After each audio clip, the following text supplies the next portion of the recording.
Good afternoon guys. Good afternoon mga kababayan. Punta muna tayo sa Kamburay at this time anihan na ng mangga. At tinawagan na ako ni Julius Mabuhay para saksihan ang pamimitas ng mangga ng mga pumakyaw sa kanya mula sa Oriental Mindoro. Marami kaya ngayong taon o mahina? Nadadaan pa namin yung mga sibuyasan ng mga Di Guzman. Shout out kay paring Ronald at sa inyong pamilya. Mayroon na tayo nakikitang sasakyan pero magpugay muna tayo sa pinagmamalaking mangga ng Monchagi Farm. Lalaki at ang bababa, kita nyo naman, no? Meron pa yun sa ilalim, may humahalik pa sa lupa. Ay, ang problema ni Julius, pag may mga dumaang kawatan, ubos. Siya ang nagpagod magpabulaklak, magpabunga, pero may kumukuha ng iba. Wag namang ganon. Manghingi na lang para hindi magsasamaan ng loob. Galing, no? Pinakita ko sa inyo sa pamamagitan ng pagkuha ng video ni Albert na doon sa lupa humahalik yung mga mangga. Ibig sabihin punong-puno ng bunga ang punong ito. Ito yung kinalabaw. Pero konting-konti lang po ngayong taon according to him. At nasa loob ko, ay shout out sa mga taga-Oriental. Sabi nila nakikita daw nila ako sa vlog, pati yung pagmumunggo ko sa agwas nakita din nila. Ito naman si Frederick Nagutom, ang kanyang apelyido. At yung isa naman, kahit anong taas ng mangga ay susungkitin at iiwasang mahulog. Kasi pag nahulog, malalamog, hindi na counted yung dadalhin daw nila sa pola. Sa pola, napuntahan ko yun kamakailan nung meron pang problema sa oil spill. Pero ngayon, maganda na uli. Mangga ng Occidental Mindoro, mangga ng San Jose, mangga ng Kamburay ang idadala nila doon. Ito mga piniko, konti lamang yung kinalabaw. Yung piniko, masarap. Kumbagay native na mangga natin. So, average na mga 23 kilos ang isang kaing. May truck sila. Yan yung dinadrive ni Frederick papunta ng Pola.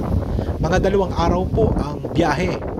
Ayon sa mga kababayan natin sa Mindoro, nga pala, shout out sa gumagawa ng mga kaing. 25 pesos ang isa niyan. Walang gumagawa sa Oxy. Sa dami ng mga ginagawa natin dito pero kabuhayan pa rin po yan. Shout out kay ate sa Hernandez na namakyaw ng mangga ng mga Monchagi at ni Julius. Ayan, sungkit-sungkit si kuya. Ingat ka dyan. Tapos may lubid, ibababayan. At pagkatapos, isosorting doon. Lalagyan ng kalburo. Mamaya ipapakita ko sa inyo kung paano ito ginagawa. Ang daming puno, no? Ang sipag ng mga nagtanim na ito, nila Karine Monchagi, noong mga panahon na yun. Hinahanap ko sa mga sandaling ito si Julius Mabuhay, na ilang taon niya na akong tinatawagan lagi, 4 na taon na yata. Pag nag-harvest, 2 bagay, para mag-vlog ako, at syempre, may bonus akong mangga. Pero kung minsan ayaw ko ng kunan kasi naaawa ako dahil sa laki ng gasto, sabi ko, bibili ako. Pero hindi po pwedeng tanggihan ng kaibigan.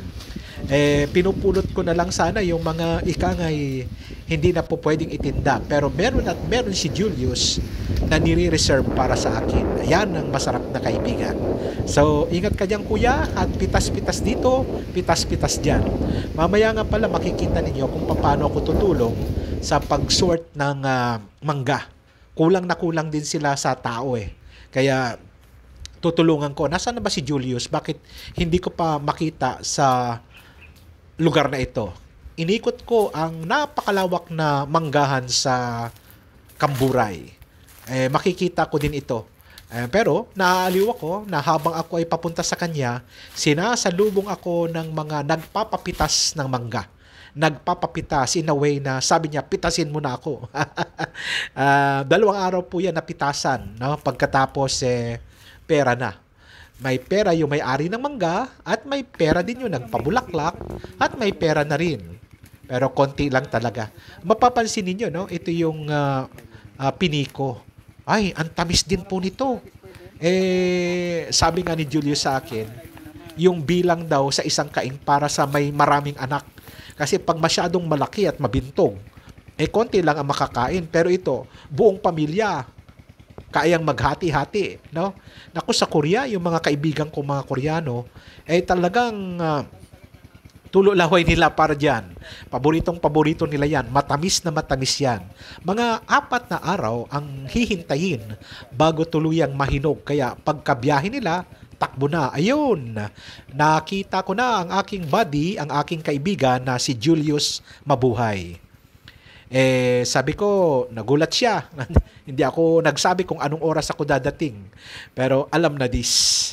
Itong mga bataan niya na ito, shout out sa inyo, mga kasama niya ding nagpabulaklak. Hanggang sa pagpitas, kasama niya pa rin. Mga taga-Mapaya, hahabol pa sila sa piyesta. Sabi ni Julius, magbibihis muna siya. Baka makikita sa vlog ko ang body beautiful niya. Nakabihis na. Pero naawa ako sa kanya, kaya kumuha na rin ako ng kaing ko para ako ay tumulong sa kanya. Kumuha ako ng kaing na merong brown na sapin. Tapos dito, lalagyan ko ng kalburo, yung pinakailalim. Tapos tatakpang ko uli ang kalburo. Tapos ipapatong ko doon yung mga pinikong mangga. Salamat Ate Edna Balmes, nung nakita niya yung post ko, umorder na agad at ipapadala niya daw sa Maynila. Ang maganda dito kay Julius, meron siya para sa local market. Pwede tayong makabili. Hindi niya ilalabas lahat. Meron para sa mga taga-oriental na ibinabiyahe sa iba't ibang dako ng Pilipinas, at meron namang pwesto si Julius Mabuhay diyan sa Mapaya sa harapan ng Barangay Hall. Kaya kung gusto niyong makatikim ng mangga, mura. Alam mo yung mga maliliit na matatamis, diyan mo makikita. So ito yung lubid galing sa itaas at ibinababa sa aking harapan para isusort ko yung mga mangga. So lalagyan ng sapin, pagkatapos titimbangin ko ng mga 23 kilos. Pag 23 kilos na ay itatali na namin. Para, makikita po ninyo, malinis-linis pa ang kamay ko nung umpisa. Pero nung tinanggal ko yung pinaka, tawag doon, yung dulong bahagi, wag ko daw tatanggalin kasi magdadagta. Mali ako, kinorek ako ni Julius. Nililinis ko na . Pag pumatak kasi pala yung dagta, mangingitim yung mangga. Kaya sabi ko, naku, beginner lang ako at ako'y OJT. So ito, wala pang sapin yan kasi galing pa sa itaas yan, binaba sa amin. Tapos ilalagay ko na yan sa kaing na may brown na papel. May kalburo sa ilalim para mas mabilis ang pagpapahinog. Ayan, nakailang kaing din ako, kaya si Julius tuwan-tuwa dahil nabawasan yung trabaho niya. Shout out kay Kuya na nandiyan dyan sa gilid namin, siya ang tagatali. Skill niya yun. Mahirap gayahin at saka mabigat. Biruin mo 23 kilos. Nasa 800 pesos po yung ganito, piniko. Pag dito kukunin pero yung mga wholesaler nila, yung mga namamakyaw, syempre, iba na ang presyuhan. Pero doon naman sa malalaking klase ng mangga, yung hilaw, nasa mga 1,200, 1,300 ang benta nila. Kanila na lahat yun. Kanila na yung tracking, kanila na yung kaing, kanila na yung tao. Basta bibilhin nila yun, Yun ay average na mga 23 kilos ang isa. Pero ito, mabibili nyo po yan, dyan po sa kanto ng Mapaya. Una, dahan-dahan muna ako dahil hindi ko pa master Pero mabilis na rin ako pagkatapos. Kasama ko si Albert dyan. Hindi niya rin kaya yung bigat Pagkatapos niyan, itatali na namin ng straw. Pagkatapos, meron pang mga seremonya kaming ginagawa para talagang maging mahusay yung pag-iimpake. Trabaho din talaga ito, hindi ito basta-basta. Ang hirap. Sabi niya, ang daming mga peste, kaya mas mabibigat na lason yung ina-apply nila.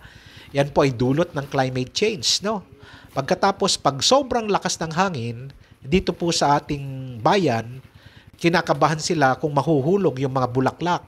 Pero pag kumapit at hindi naman naapektuhan ng malalakas na hangin, makakasurvive. Pero sa mahal na araw, ngayong Marso, mabili ito. Pero sana may mga humabol pa. Kasi talagang konti po ngayon, ano ho, ang ani ng mangga. Hindi ho masyadong marami. Yung sa Mango City na atin pong finiture, nauna yun, nakaswerte. Pero sa ngayon parang napansin nila, hindi ho lahat na mulaklak, no, yung mga puno ng mangga. Parang kaunti. Kaya swerte ho kayo kung kayo ay titikim na ng mangga, magsi-shake. Tayo mga taga-probinsya dapat PR lang ang katapat. Pumunta ka lang sa kaibigan mo, pag brown out yan sa iyong lugar. Ayan, ano, ganda na setup namin, ano. Ay makakatikim ka na rin. Pero tumulong-tulong ka rin naman. Inalis ko na nga pala yung sombrero ko kasi hindi nyo ako makita. Hindi na muna ako nagsalita-salita doon kasi malabo yung aking boses doon. Ayun, oh, tinali na namin. Galing ng pagkakatali ni Astig, oh. Ni Mango Man. Diyan na rin sila kumakain eh. Sarap ng ulam nila, sinigang. Ay ako naman, kailangan makakota ako ng ilang kaing para worthy naman yung ibibigay sa akin na mangga na maiuwi ko. Para yun ang bayad sa akin. Tapos mamaya, maitim na yung kamay ko. Pero madali lang matanggal yung dagta na yun. Ano? Napakalamig po doon, napakaganda. Kaya solve na solve po kami kanina sa amin pong pagsusort. Yan, no? Ingat na ingat, no? Pagkatapos, itatali. Pero alam mo, pagdating sa market, iriripak uli yan. Ililipat naman sa mas puting kumbaga dyaryo, no? Para tingnan mo 23 kilos, walang daya, no? 23 ba 'yan? Lagpas pa. Kaya wag mo nang bawasan. Kikipis pa 'yan pag huminom, no? Kaya talagang kailangan swabe yung pagtitimbang para swabing-swabe din yung bayad, no? 2 araw pa ito, marami-rami pa ito, kaya meron siyang nilalagay na tali doon, no? Pati yung tangkay ng mangga, para tandaan yan na ito yung size, ito yung piniko, tapos pipick upin ng mga tora-tora nila, mula dyan, papalabas. Ayan, sabi ni Julius, ang kalaban niya din yung mga namimitas na hindi may-ari. Dinadali sila sa gabi. Kaya masyadong tampo siya na siya ang nagpagod pagkatapos nakukuha ng iba. Pero ganun talaga ang buhay, Julius. No? Huwag ka na lang ma-high blood. Trabaho lang. No? At nakatikim sila pero hindi tama yon. Magro-ronda tayo paggabi para hindi mabawasan ang produkto mo. So, yun po guys, ang swerte ng Occidental Mindoro, napapansin po ninyo lately na mga produktong Mindoreños ang natatampok natin. Isang paraan para sabihin ng Occidental Mindoro ay talagang agricultural food basket. Hindi lamang po ng palay, kung hindi ng mga high value crops na suportahan pa rin po natin. Marami tayong mangga, hindi naman ito ikangay makakain ng mga taga Mindoro lamang, pero ito ay makakain sa buong Pilipinas. No? So, ang pumupunta po dito, yung mga buyer. No? Kaya kung minsan pag-o-order kayo sa akin, pwedeng magpadala ng ilan, pero nabili na ho kasi bultuhan. Lahat pinapakyaw. Pero may mga buyer din na nakuha ng mangga, hindi pa rin nagbabayad, ay hindi na makakaulit. Pero itong mga bumibiling katulad na ito, makakaulit kasi talagang alam na bayad muna bago kuha. No?